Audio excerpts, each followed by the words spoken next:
लोकन्यूज मराठी, आवाज लोकशाहीचा।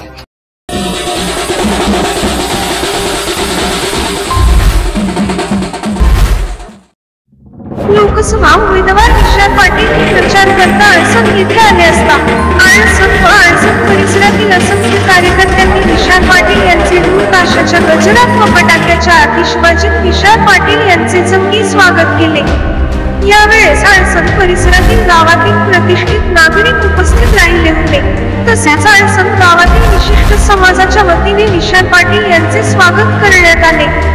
प्रतिष्ठित कार्यकर्त्यांनी देखील विशाल पाटील यांचे पुष्पगुच्छ देऊन स्वागत केले। यावेळी अडचण परिसरातील विविध गावातून प्रत्येक विशालदादा प्रेमी नागरिक अडचण येथे उपस्थित राहिला होता।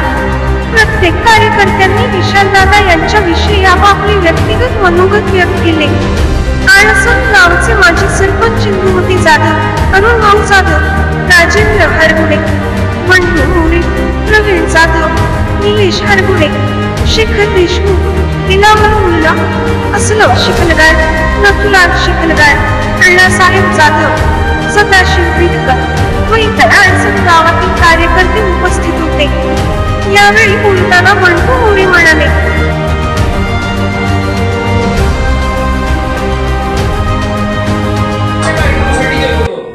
हजारो लोक त्या ठिकाणी होते, पण प्रत्येकाच्या तोंडात विशाल दादा आणि यावरूनच आम्हाला अंदाज आलेला आहे 100% आज आमच्या आक्रमणाच्या मंदिरामध्ये मी इथे आव्हान देतो 100%। आणि पहिल्या दिवसापासून तुमच्या अंगावर गुलाल आहे। ज्यावेळी अर्ज भरला त्यावेळी तुम्ही गुलाल टाकून अर्ज भरलेला आहे आणि रोज आम्ही बघत असताना युट्यूबलाही कार्यक्रम तुमच्या अंगावर तो गुलाल अजून निघलेलाच नाही।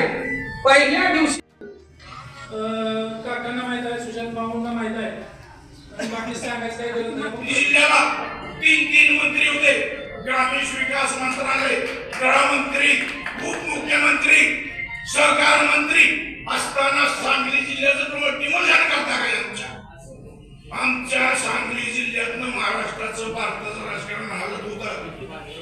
वसंतदादा पाटील कुणाला तिकीट द्यायचं, कुणाचं कापायचं, कुणाला धरायचं राजकारण करत असताना आमचा सांगली जिल्हा तुम्ही तळत राहिला।